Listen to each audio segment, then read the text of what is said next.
வணக்கம் மக்களே, welcome to our channel போதை கணமே. இது உங்கள் நிலா அண்ட் பார்த்திவ்.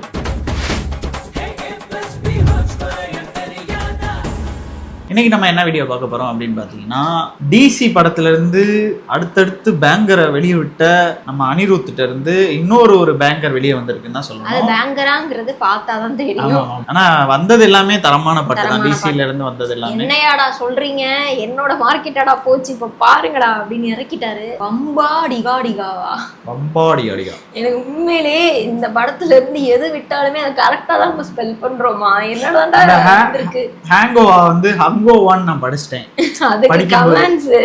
என்னடா ஹேங்கோவாடா, அது நமக்கு தெரியாது. கேட்கும் போதுதான் நமக்கு தெரியுது. ஸ்பெல் பண்ணும்போது நம்ம தெரிஞ்சதெல்லாம் பால்கோவாவும். ஆமா ஆமா போடு பாத்ரூம். ரொம்ப சின்னதா இருக்கு.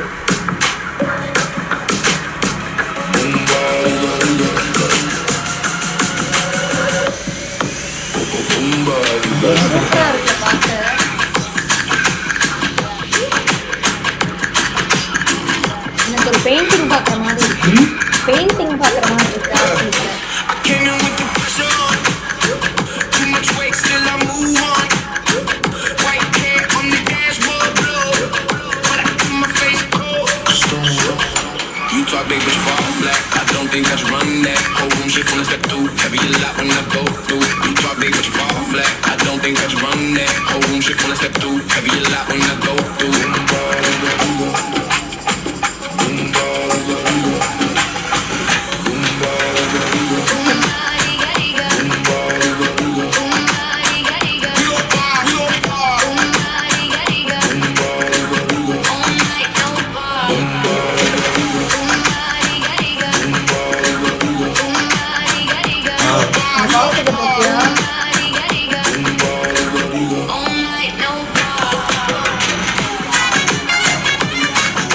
பண்ணிருக்காங்கல்ல விஷயம்.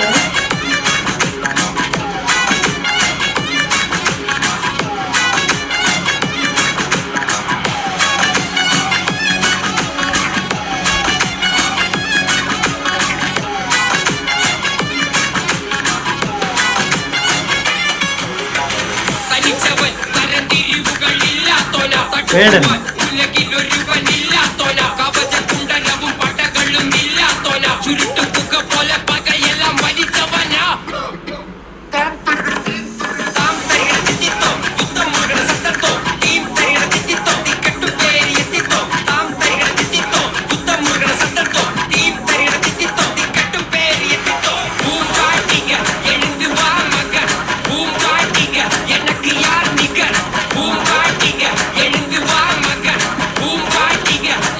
boom bang digga digga boom bang digga digga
இந்த மாதிரி பூம்பான் பண்ணக்கூடிய ஆள்லாம் நம்ம நெல்சன் தான் பண்ணுவாப்ல.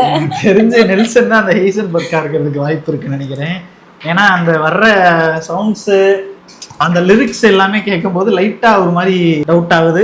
நெல்சனா இருக்க வாய்ப்பு. எனக்கு இந்த சாங் வந்து ஒரு மாதிரி ஏதோ ஒரு பெயிண்டிங் வேர்ல்டுக்குள்ள கூட்டு போன மாதிரியே இருந்தது. ரொம்ப ஆர்டிஸ்டிக்கா இருந்தது பாக்குறதுக்கு. ஃபுல்லாவே இவங்க இந்த தீம் தான் யூஸ் பண்றாங்க. ஒரு மாதிரி பிளாக் அண்ட் ஒயிட், அப்புறம் அந்த கிரே ஸ்கேல்லையும் இந்த ரெட்டு, இதுதான் யூஸ் பண்றாங்க.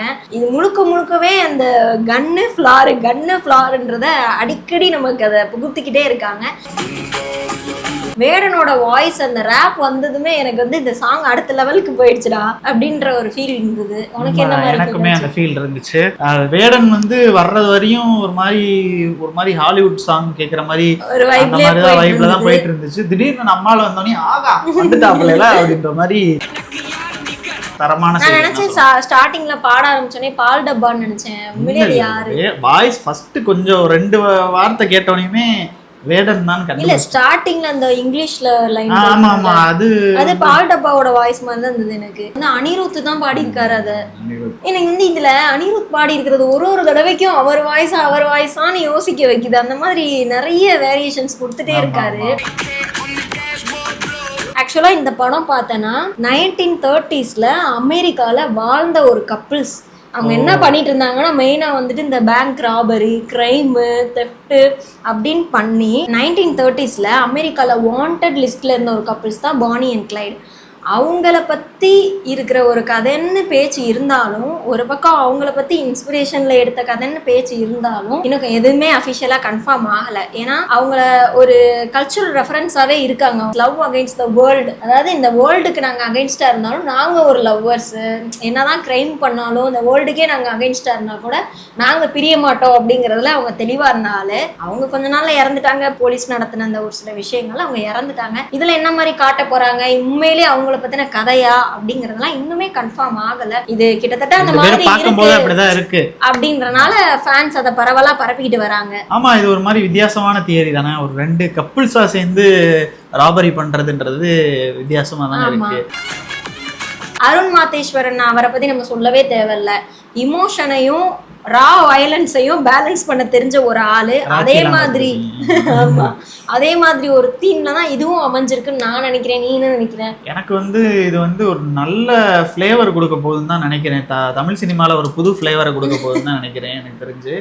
ஆனால் படத்தை வந்து நம்ம முழுசா பார்த்துட்டு தான் இதை பற்றி பேசணும். ஒமிகா கேபி, அவங்க பேர் சரியா வரல, ஒமிகான்னு நம்ம வச்சுக்கலாம். மாடர்ன் லவ்ல பார்த்துட்டு அதுல இருந்தே எனக்கு இவங்களை ரொம்ப பிடிச்சிருச்சு. ஆக்சுவலா அவங்களோட ஆக்டிங்கே ஒரு மாதிரி ராவா கதையோட கதையா அப்படியே ஒன்றி இருக்கும். இதுல அவங்க பாக்குற அந்த ஒவ்வொரு ஃப்ரேம்லயுமே நீ என்னவா நடிச்சிருக்க அப்படின்ற மாதிரி பயங்கரமா மெய் சிலிர்க்க வச்சிருக்காங்க. எனக்கு அந்த ஒரு சீன்ல இப்படி சைட்ல பாக்குற மாதிரி ஒரு சீன் இருந்துச்சு. அதெல்லாம் உண்மையிலேயே ரொம்ப நல்லா இருந்துச்சு. லோக்கிக்கு வந்து இது டெபியூ ஃபிலிம்னே சொல்ல முடியல எனக்கு. எனக்கும் தான். ஆமா, இவர் ஃபேமஸான ஆக்டர் தானே அப்படின்ற மாதிரி வளர்க்கப்பட்ட ஒரு ஆள் மாதிரி ஃபீல் பண்ண வச்சிட்டாப்ல. அது வந்து இன்னும் நம்ம படம் பார்க்கும்போது என்னென்னலாம் சர்ப்ரைஸ் கொடுக்க போறாருன்னு நமக்கு தெரியல. நிறைய பேர் இவரை ட்ரோல் பண்றாங்க. ட்ரோல் பண்ற அளவுக்குலாம் அவர் அவ்வளோ பெரிய மட்டியான ஆக்டரா தெரிவாருன்னு எனக்கு தோணலை. அவரோட ஹேர் ஸ்டைலு, அவரோட தாடி இதெல்லாம் வச்சு நிறைய பேர் அது மாதிரி கிண்டல் பண்றாங்க. இது தேவையற்றதுன்னு தான் நான் நினைக்கிறேன். ஏன்னா இது வந்து நம்ம எந்த படமும் பார்க்கல. அவரை வந்து இவ்வளோ ஹேட்ரேட் காட்டுறதுக்கு அவர் அந்த அளவுக்கு என்ன பண்ணாருன்னு எனக்கு தெரியல. இன்ஸ்டாவை ஓபன் பண்ணாலே எதா இருந்தாலும் சரி, அங்க லோக்கி முகத்தை தூக்கி போட்டு பொண்ணு மாதிரி கெட்டப் பண்ணி அதெல்லாம் பண்றது இருக்கு. எப்படிப்பட்ட டேரக்டரா இருந்தாலும் எப்பயுமே ஹிட் கொடுக்கறதுக்கு அவன் என்ன கடவுளாங்க, கடவுள் அமைச்சு வைக்கிற வாழ்க்கையே ஒரு சில நேரம் ஹிட்டா போயிடுது. நம்ம அப்படி பார்க்க கூடாது. அந்த வகையில இவ்வளவு ஹேட்ரேட்க்கு நடுவுல டிரெக்ஷன் நல்லா போயிட்டு இருந்தாலும் அதை விட்டுட்டு நடிக்க வர்றதுன்னு ஒண்ணு இருக்குல்ல, அது வந்து பெரிய முடிவு, பெரிய தைரியம் வேணும். அதுக்கு வந்து உண்மையிலே நம்ம லோக்கி சாருக்கு வந்து வாழ்த்துக்கள் தான் சொல்லணும். சாங்ஸ் டீசர்ல எல்லாம் பார்க்க செம்மையா இருக்கு. நேர்ல படத்தை போய் பார்த்துட்டு இது என்ன மாதிரியான கதை, என்ன மாதிரியான பிளாட்டுங்கிறதெல்லாம் நம்ம பார்த்து டிஸ்கஸ் பண்ணலாம். எனக்கு ஒரு டவுட்டு, ஏன் வந்து இவரை போட்டு அடிக்கிறாங்க தெரியுமா? லியோ படத்துல விஜயும் த்ரிஷாவும் ஒன்னா சேர்த்து விட்டார்ல, இவர் தானே. இல்லைன்னா அவங்க சேர மாட்டாங்களாப்பா? இல்ல ரொம்ப நாள் 2 பேரும் ஒன்னா சேர்ந்து நடிக்கல, 2 பேரும் ஒன்னா பாத்துக்கல போல. அப்ப இவர் தான் வந்து 2 பேரையும் கோர்த்து விட்டாருன்றனால ரொம்ப வெறியா இருக்காங்க விஜய் ஃபேன்ஸ் எல்லாம். அதனால கிடையாது. இல்ல இவர் இல்லைன்னா அவங்க 2 பேரும் மீட் பண்ணவே மாட்டாங்களா? சும்மா இருப்பா, நமக்கு எதுக்கு இந்த வேலை? யாரு கூட சேர்ந்தா நமக்கு என்ன? சும்மா கடை அவ இல்ல புரணி பேசுவோம். இந்த மாதிரி தாங்க ஏதாவது ஒன்று புரணி, ஹாஃப் ஸ்க்ரீன் ஃபுல்லா புரணி தான் பேசுவான்.